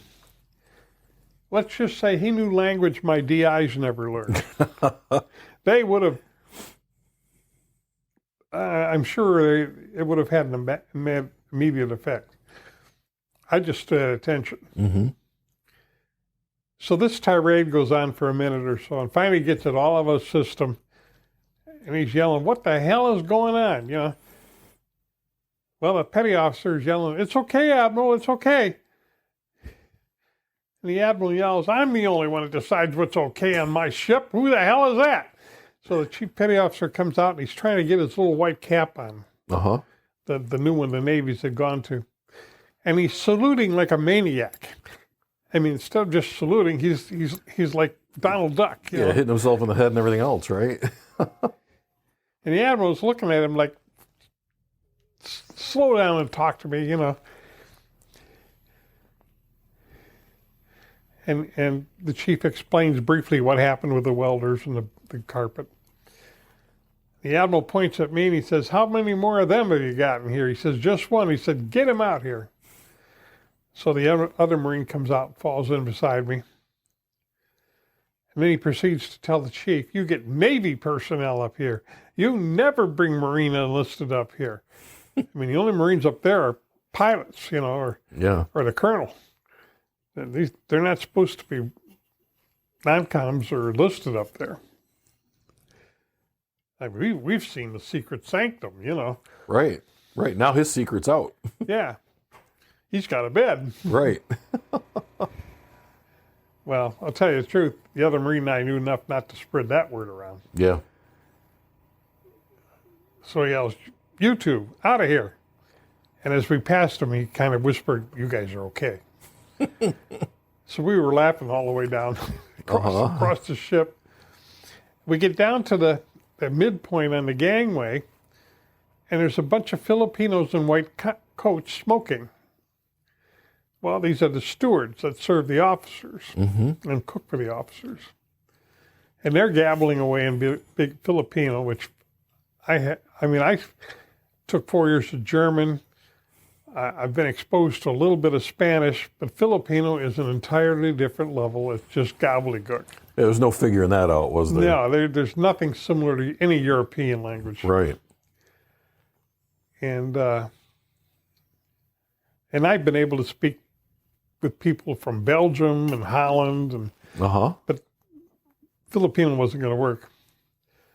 Anyway, they're looking at my new friend like he's a long lost brother, and they start hugging him, and and now he's talking to in Filipino. Oh. And I'm watching all this, and he leans over and he says to me, "I married one of them." Oh. He says, "I was living in the Philippines when I enlisted in the Marine Corps." So that kind of explains the whole thing. Right. So when he went to boot camp, it was his first trip to the United States. His mother was an embassy worker. And so she had a diplomatic passport. And they had been serving the embassy in Manila when she got transferred to Los Angeles. Mm-hmm. So he was able to get up there and see his mom. And of course, a tour in Vietnam was next. Right. And he was okay with that. He's like, I want to serve the country. So he's automatically applying for citizenship too. Mm-hmm. And I think his mom married an American. So anyway, the stewards are, glad to see us and everything. And they knew we just did a favor for the admiral, Yeah. So they said, "Listen, at mealtime, you guys are on work detail right here. You come up here, we'll feed you good. In the evening, we all get to, after we clear the officers' food away, we serve dessert, and we get to watch the admiral's movie. You can join us." Well, that sounded good to me. Yeah. Because on the 4 days over to the Philippines, on the hangar deck, we were watching Hopalong Cassidy. The film was full of holes, and half the time the reels weren't even in order. We were a little tired of military movies. Yeah, I'll bet. In Vietnam, they showed us the perils of, what was it? Tammy and the Millionaire. Uh-huh. I saw Tammy and the Millionaire 3 times. The third time, we burned down the projection booth with the film in it. So they'd never show it to us again. You guys probably knew all the words, didn't you? Yeah. Yeah. Anyway, that evening, I went up to the officers' mess, joined my buddy. We had a really fine, it was fried chicken. We had our choice of everything. Got served first. So we had really good chicken, the best I've ever had. That food would have been a 5-star hotel would have been embarrassed compared to that food. Wow. It was so good. Wow. So at the end of the meal, the stewards went into the mess or the wardroom, cleared all the dishes out, and they served the officers sundaes on a plate. Every setting had a sundae, and we walked in with them. Well, when I walked in, it was dark, so I really couldn't see much, other than the fact it was an awfully long table, and it was all Marine Corps on the far side and Navy on the near side. Well, I sat at the end with the steward, so I was on the Navy side. So the Admiral pressed a button, a screen came down. He had a big leather armchair. Uh-huh. We had little square, typical chairs. Yeah. And the movie was Perils of the Pauline, starring Elke Summer. European version. She was naked through most of the movie. I've been in love with Elke Summer ever since. Oh, I'll bet. She was quite yeah. I mean, she was lean and athletic, and that's the way I like my women. And at 18, I'd never seen anything. I never even heard of a movie like that. Right. So that was pretty fantastic. Not that she did anything unusual other than being naked. Right. She wasn't hard to look at. Yeah. Yeah. Of course not. Whether she was swimming or whatever was good. Everything was good. I could tell by your face, like you can still see that movie in your head. I'll never forget that movie. Oh, I'll bet. It was way better than Hopalong Cassidy. So at the end of the movie, Admiral presses a button, the screen goes up, he starts to rise, we all start to get up, and he yells, "As you were," so remain seated. So now the Admiral's got to get out of his chair and walk behind all the Navy from captain to commanders and everybody on deck. It was all in rank. All the top rank was at the far end of the table. So he's walking behind all these men. And there was probably 1,000 years worth of naval experience sitting there. Yeah. I mean, these guys had been in for a while and they knew ships and tactics. And it would have been interesting to hear all their stories. So the lights are on. Who am I sitting across from? It's my CO and my XO. Oh no. XO was Lieutenant Stewart, my former platoon commander, and I knew the captain as well. Yeah. I'd talked to him a few times. With my gray hair, I looked older at 18, I looked older than anybody. So it was not uncommon for an officer to stop me and question me like I was a lieutenant. Yeah. When I wasn't even a corporal yet. Uh-huh. Anyway, the Admiral's coming down the row. He sees me in my utilities. He knows me. He can't think of from where. 4 hours ago, he was chewing my ass out. Right. So he leans over and starts giving me a shoulder massage. "How you doing, Marine?" I said, "Oh, just fine, sir. Good to be in your command." He says, "That's what I like to hear," and he walks out smiling. So my two officers are looking at me like, "Oh my God, he knows the Admiral. He might even be related to the Admiral." And of course, neither one of them knows why I'm in the wardroom. Right. And if anybody asks me who I belong to, I'm going to point to them. And they're terrified that might happen at any moment. So after the Admirals leaves, I get up with the stewards and we leave. So I beat it back down to my compartment real quick, like nothing ever happened. So I never said anything to anybody. They never said anything to anybody. And I've met both of them since, years later, and neither one of them ever asked me about that incident. I'll bet. They always pretended like they knew everything. And I was happy with that because I didn't want to explain it. It was a win-win situation, right? Yeah. Yeah, no foul. No harm, no foul. Right. So you're there. So you said this is late June. You're in the Philippines. How far into your deployment are you? I had been there 7 months. Okay. Out of a 13-month tour. All right. So you're about halfway through at this point. A little more. Yeah. Okay. So we go back ashore. And of course, we end up back at our old base at Liberty Bridge. Mm-hmm. The area has become hot again. The NBA have been moving around since we left. And I-Corps decided they wanted to secure it. Because from there, it was a straight shot into Da Nang. Yeah.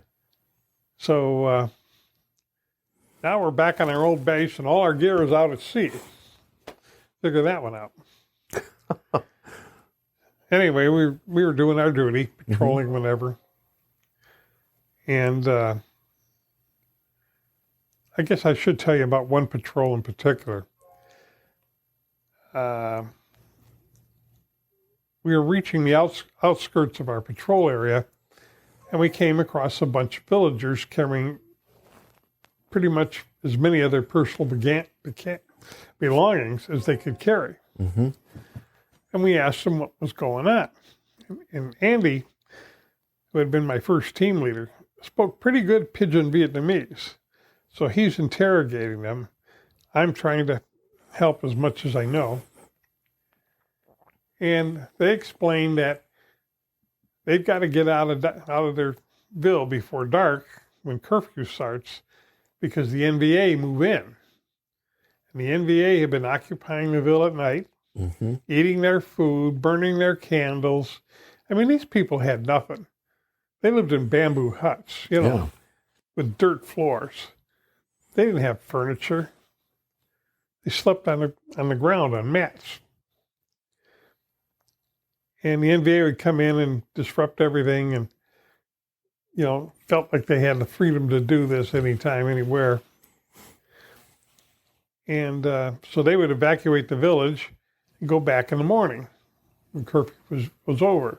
Mm-hmm.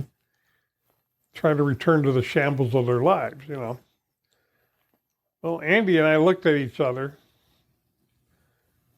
And oddly enough, Andy and I never spoke in the field. One look was all it took. That's all the communication we ever needed. Uh-huh. I knew exactly what he was thinking. He knew exactly, and we were always on the same level. If something pissed one of us off, it pissed the other guy off. So Andy and I are looking like, we got to do something about this. So we thought about that for the rest of the afternoon. Come evening time, we had both figured out a plan. So we got the squad into a big ditch. Mm-hmm. We concealed them with banana leaves, so they're camouflaged in the dark. They can see the road in front of them, but nobody can see them. Yeah, it's perfect concealment. And we told the squad leader we'll be back before dawn, And we told them what direction we'd come back. Right. You don't want to get shot, so you're letting them know. We're not coming in this way. Mm-hmm. Anybody coming in that way, open fire. But if you open fire this way, we're going to shoot back. Right. We'll assume you're all dead anyway. So they hunkered down. They were trained to do what they were told to do. Andy and I stripped down. We had our blouse shirts. They looked like jackets. Yeah. And we had our rifles concealed underneath the jackets. And we each had a thermite and a Willie Pete grenade, white phosphorus. Yeah. Well, no, we had a white phosphorus and a frag Mm-hmm. and grenade. So we go into the ville. And again, we never even talked about this. We get to the edge of the ville. We know they've got sentries in there. So we get down on our bellies and we did our trained crawl into the ville, right past their sentries. And of course, this is about 3 o'clock in the morning. So we got to the center of the ville, and usually these villes are sent out like a wagon wheel. There's little trails going every which way from the center. Uh-huh. In the center, there was this big clump of weeds. We crawled into the weeds, got our rifles ready. We each pulled out our 2 grenades. I pulled Andy's pins. He pulled mine. And 1, 2, 3, we each threw a white phosphorus, waited a second or two, and then we each threw a frag. So the white phosphorus would go off with a bang and a big flash, light up the whole area. And about the time all those, all the offending idiots would look up, the frags would go off. Hopefully, at least nicking somebody, Yeah. Well, then we hunkered down. And sure enough, just as we expected, one side of the ville started shooting at the other side. The other side returned fire. So initially it was pop, pop, pop, pop, pop, pop, pop, pop, bang. Somebody with a pistol, bang, bang, Yeah. an officer, and light automatic fire. And that's about the point we decided to DD Mile. We would get the heck out of there. Right. You have done your damage. It's time to leave. Yeah, we started World War III. We're done. Yeah. Yeah. That's all we cared. If, in the Marine Corps, if there was a reason to start trouble, you started it and you disappeared. Makes sense. And so we literally ran out of the Ville. Mm-hmm. I'm sure I stepped on 5 guys that were sleeping, but I didn't have time to look. Yeah. And we got out of the Ville, went back to our squad in the direction we told them we'd come in, announced ourselves, and we rejoined them until morning. Well, while that shooting was going on, I heard a familiar sound. Whop, whop, whop, whop, Hueys. Mm-hmm. Well, the only Hueys that flew around there at night were gunships. So the Army had a flight of 3 gunships up, all flying lights out, black paint. Couldn't see them from the ground, but we could hear them plainly. So I asked the radio man, I said, have you got their frequencies? He said, yeah. And I said, get them on the horn. So, this was the job of my squad leader, but I just knew what to do, so I did it. Right. In the absence of orders, you do something. And of course, the radio man is used to listening to just the squad leader. Yeah. But I'm barking orders, and I'm a team leader, so he's going to listen to me. Get him on the horn. So he raises them on the horn, gets the flight leader, and they're already circling the Ville. They're spread out equal distance on a 360, 120 degrees apart. So I know what they're doing. It's standard combat tactics. And I asked I said, radio man said, ask the flight leader if he's got the Ville in sight. He says, oh yeah. He says, they're circling it. They've already targeted the site, I said, tell him enemy in the Ville, no friendlies. And he comes back with, but which side are the Marines on? He knows it's Marine territory. Yeah. And he says to me, they want to know which side the Marines are on. I said, tell them there are no Marines in there. It's all enemy. Well, the Army couldn't believe it. He sees the Ville, everybody's shooting at each other. Where are the Marines? He doesn't want to gun down any Marines. Yeah. Makes sense. So I told the radio operator, I said, ask him what color tracers he sees. And the pilot comes back, green. And then you hear him say, oh, because Marines don't have green tracers. We got red. So they unloaded everything they had on the Ville. Mm-hmm. From miniguns to rockets. I swear as they flew away, one guy was firing a 45 out a window, They were just going to expend all the ammo they had. Every piece of ammo they had. Anything they could throw, whatever. So they fly off. So in the morning, our night ambush, as it was, is over. We get up and we're going back to the base. And as we approach the base for the first time in history, a bunch of NCOs come out and ask us, did we see anything? And I'm point man, and I said, oh, not a damn thing.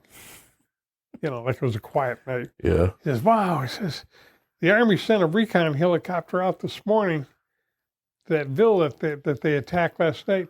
They got 1,000 KIA. And I said, wow, those guys are really badass. And we went in, sacked out. Yeah. We cleaned our gear first, then we sacked out. Then we get something to eat if we're lucky. So in the middle of the afternoon, I wake up.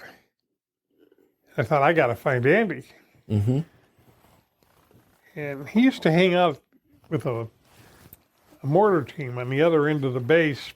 The forward observer was a buddy from his hometown. So he was assigned to our company. So I knew Andy would be down there. So I'm running across the base. And sure enough, Andy's coming the other way. We meet in the middle. And we're both yelling, we got to go back tonight. He says, let's find Joe Satina, the squad leader. Yeah. Joe was the coolest squad leader I ever dealt with. And all these guys had been in Vietnam much longer than I had, so they were all short timers. Yeah. So we found Joe. We told him, we said, well, we had a good night last night. We want to go back tonight. It's important we go back tonight. So we convinced Joe, and he says, I'll take care of it. So we went and got our gear ready. Got some more white phosphorus grenades, some more frags. And sure enough, that night we go out again, same thing. Mm-hmm. Found a new spot, hit the platoon, or hit the squad. Went back to the Ville. And this time I didn't want to crawl in. I was tired of that crawling shit. So I had my hat on crooked, Mm-hmm. like the Vietnamese used to do. And we walked into the Ville hand in hand like two Vietnamese soldiers. That was a common thing if they were, good buddies. Yeah. They walked hand in hand. Yeah. Americans never walked hands. Right. Americans wouldn't let anybody touch them, Especially Marines. Yeah. Especially Marines, yeah. You try to walk my hand, I'll knock you out. Yeah. And so anyway, we go in there and I'm walking hunched over like I'm drunk, and Andy's chattering away in Vietnamese. I don't know what the hell he was talking about. And we literally walked past all their security, and we thought they had a company. Mm-hmm. Well, they had a few more guys than that. I mean, because the night before the Army killed 1,000 of them. Yeah, that's a lot. There had to be about 3 times that many in the Ville. And 3,000 men is more like a battalion than a company. So I think what they did is they reinforced it. So we walk in there were cooking fires everywhere. Mm-hmm. Radios playing, the honky-tonk music they listened to. They figured the war the night before was the last big battle they'd see for a while. Mm-hmm. So Andy and I resumed our spots, pulled our grenade pins, threw our grenades, and got down. Sure enough, World War III all over again. Andy and I are grinning like Cheshire cats, Well, we really pissed them off this time, because now they're full automatic weapons back and forth. Yeah, 3 times the amount of people, too. So we run out of the Ville. Somehow we got out of there without getting hit. And of course, everybody's looking towards where the firing is going on. They're not looking around. Right. So we ran right through their lines, found our guys, rejoined them. And of course, on the way back, we could hear the whop, whop, whop of the gunships. And the radio man's looking at me expectantly. He said, give him a call. Give him a call. And the call was, you the same guys from last night? Yes, we are. You the same Marines? You're clear to fire. Thank you much. Out. And they went to work on the Ville again. This time they brought extra ammo. So they fly off. So the next morning we're going in, same NCOs run out. See anything? Not a damn thing.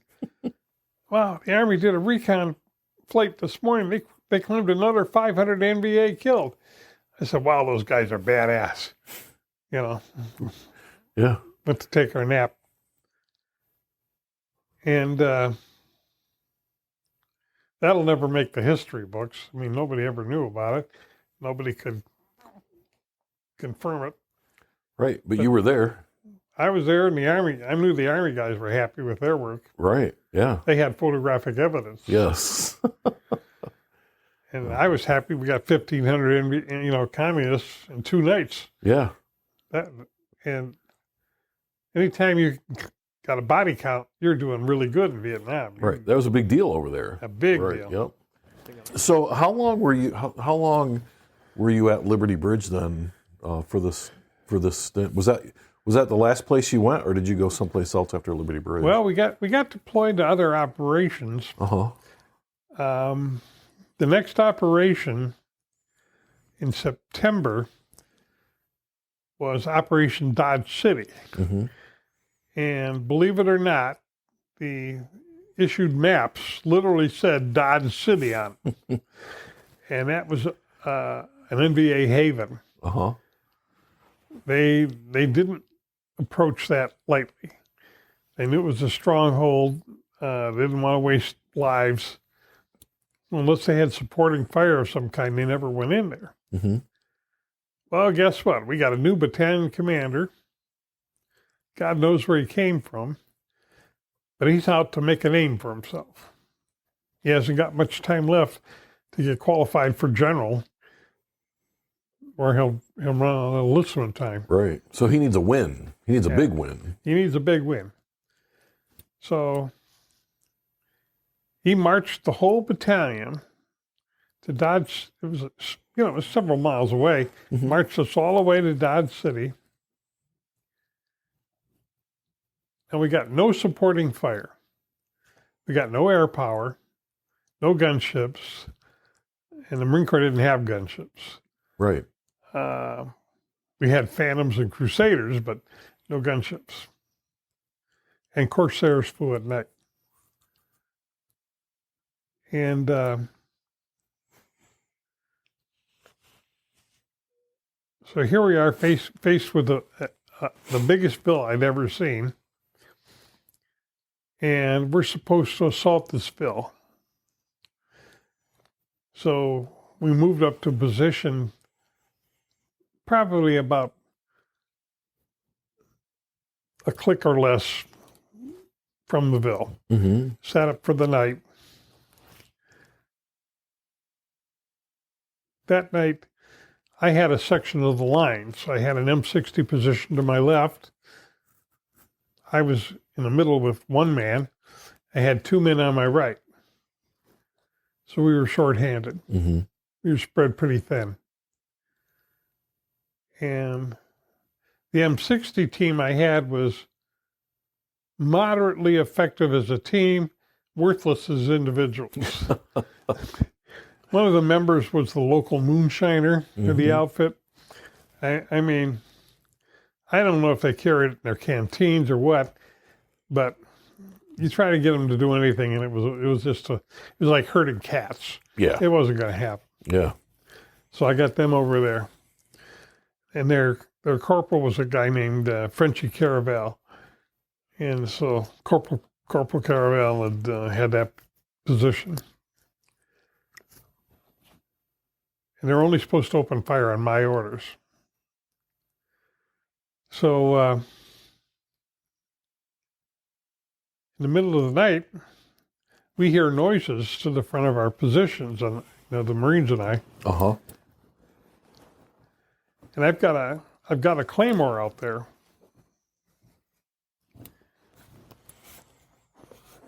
So I call into the command unit, the captain, and request permission to fire the claymore. He gives me permission. My buddy is all excited about squeezing the hell box that fires the claymore. He wants to try it. This sounds exciting. He asked me, can I do it? And I said, sure, you can do it. I don't care. I just want somebody to set off the claymore. Yeah. So I set up a deal where with both the two end positions, like I'm going to yell, fire in the hole. Count to 3 and fire the claymore. After the claymore goes off, only after it goes off, I want you to throw a frag this way, and he goes to the other team, I tell him to throw a frag that way. Mm-hmm. So anything getting out of the blast area will be caught. Good plan. Fell apart the minute the claymore went off. No plan survives the first shot fired. The guy on the right swears he never heard anybody yell fire in a hole. Uh-huh. He gets blown right back into the hole from the concussion. We've got a brand new man that got delivered to me that night. Never been anywhere, much less Vietnam. He's a private, Uh-huh. PFC, Yep. like we all were when we got there. He hasn't had any training with us, no fight, no weapons familiarization, anything. And I didn't have time to babysit. Yeah. So I put him with Frenchie's gun team under the orders that he doesn't shoot anything, he doesn't throw anything. Right. I said, tomorrow I'll work with him and he can do all the shooting and throwing he wants. But tonight, he does not do anything. That's it. Like, no mistake. Guess who they give the grenade to? The FNG. So the FNG throws the grenade like a baseball, which means you go straight up in the air. Right. Blast goes off, I get hit in the back. Not bad, but I know I got hit. Yeah. And so once I'm sure everything's quiet on the lines, I call the captain again, tell him we got one man, slightly injured. Want to go send him to the corpsman. He agrees to that. And I kind of hinted that it was me. Yeah. So I leave my radio and everything behind. I grab my rifle and I go find the CP group for the corpsman. So I've got Ronald Yates. We all called him Rowdy. They did that before I got there. I don't know why they did that. But Rowdy was about 6'5", and he was gangly, and he was one of those people that no matter what kind of uniform you put on him, it didn't work. It looked wrong. There was always something hanging or drooping, or it just was a nightmare. Anyway, I wake Rowdy up, and he was a very good corpsman. He was my favorite. Mm-hmm. He knew his stuff. And, what is it? And I said, we got one man hit. Oh my God. He grabs his B4 bag and everything, and he runs off into the dark. So I'm sitting there waiting. I know he's going to come back. Right. He doesn't know where he's going. He doesn't know what he's doing. Well, after a long moment, he comes back out of the dark. He says, where is he? I said, right here. He throws all his stuff down. Like, why didn't you tell me, So he turns me over and pulls my shirt up, and sure enough, there's a piece of American frag, sticking out of my back between the shoulder blades. So he grabs a tweezer and some alcohol. He takes the piece out. He asked me if I want it. I said, throw it away. Yeah. I don't want it. I didn't want it in the first place. Right. And he patches me up with a Band-Aid. He says, you're good to go. And I said, that's all I need. Thank you. And I go back to my position. So I'm the only casualty of the whole action, right? Next morning, the battalion commander has ordered the battalion to move forward on Dodge City. Mm-hmm. And our group was the last group to move out, which means I'm tailing Charlie. Mm-hmm. So the NVA opens up on me. Now, they gave us these new soft-covered Australian-type hats. We were so proud of these hats. We couldn't believe they gave us something that would actually shade us in the hot sun, Yeah. And they looked kind of cool. You could snap one side up or the other, kind of look Aussie.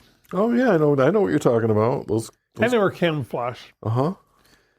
First piece of camouflage equipment we had, because we wore olive green all the time. Right. We didn't have fancy uniforms. So of course the NVA opens up and they shoot my new hat off my head. And through the whole engagement, they kept shooting at my hat. It was disintegrating in front of me. And that pissed me off. I was returning fire. I'm in the prone position. Uh-huh. Firing, automatic bursts at them. They're shooting with machine guns. I'm firing at automatic bursts. And two guys each grabbed an ankle, and they're towing me out of there. I'm like a tail gunner. Only I'm on the ground in the sand. Being dragged. Thank you for listening to part 3 of our 5-part series with Don Roach, who served in the United States Marine Corps. That's a wrap for this episode of the Veterans Archives podcast. We truly appreciate you taking the time to listen and honor the incredible stories of our nation's heroes. Don't forget, you can catch us every Thursday at 5 p.m. Eastern on Wreaths Across America Radio, or stream past episodes anytime on Buzzsprout, Spotify, Apple Podcasts, and as I've said before, any place you can find a podcast, you can find the Veterans Archives podcast. If you enjoyed this episode, please take a moment to like, subscribe, and share our content on YouTube and Facebook and TikTok and Instagram and across all social media. Every share helps us reach more people and preserve more stories. The Veterans Archives podcast is a nonprofit initiative, and our mission is simple: to give veterans a voice and ensure their stories are never forgotten. This service is completely free for veterans because their sacrifices deserve to be recognized and remembered. You want to help? Follow us, spread the word, and if you know a veteran with a story to tell, send them our way. Visit us at veteransarchives.org to learn more about how you can get involved. Thanks again for tuning in, and most importantly, thank you to all the veterans and their families for their service and sacrifice. Until next time, take care, and we will see you on the next episode of the Veterans Archives podcast.